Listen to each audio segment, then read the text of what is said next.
প্রবাস যারা আমার বোনেন আসুন, মা আসুন, অনেকে দেশ বোন, চাচা, মুরব্বী, মাসুম বাচ্চা, আমার তরফ থেকে সবাই আসসালামু আলাইকুম রহমাতুল্লাহি বরকাতুহু। সবাই মনে দেশুন বা যারা প্রবাস আছেন, যখন আমরা অল্প বয়সে যখন আমরা প্রবাস আই, ঠিক আছে, বয়সটা বছরের যা, মাসের পর মাস যা, ঠিক আছে, যখন বছরের পরাই যা, অনেক বছরের জায়গা, যখন আপনার জোয়ান থাকবান তখন শক্তিটা তাহে বেশি বান কি তাহে না, যখন আপনার বয়সটা পরে জায়গা তখন শক্তিটাও কমে জায়গা, ঠিক আছে।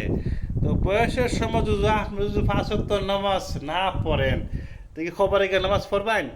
ঠিক আছে, খবরে কি আমরা বাদ দিব? খবরে কি আমরা বিড়ি দিব? বলেন, খবরে কি দিবনি? দুনিয়া সুদূর বুদুর চলে, ঠিক আছে।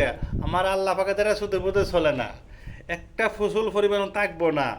আপনার যখন মরার পরে যখন 4টে বাইক খান্দনিয়া লাস্টে যখন তুইব, যাওয়ার পরে 40 কদম পরে ওই ফেরেশতা আইব, ঠিক আছে। যখন একজন এখানে বয়ে তাহে, একজন এদিকে বয়ে তাহে, আপনি বালা কাম করবান লেখবো, খারাপ কাম করবান লেখবো, ঠিক আছে। সব ফিরিস্তা বোয়াতে হ্যাঁ খান্দস আপনি কি করেন না করেন, ঠিক আছে।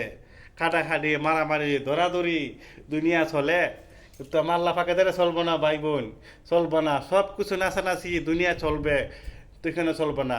5টা নামাজ পড়বেন, আপনার বাইরে হন, ঘরের ভিতরে হন, সব দিকে শান্তি পাইবান, ঠিক আছে।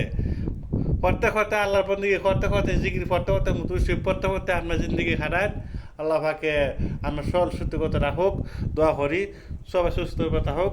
আসসালামু আলাইকুম রহমতুল্লাহি বরকাতুহু।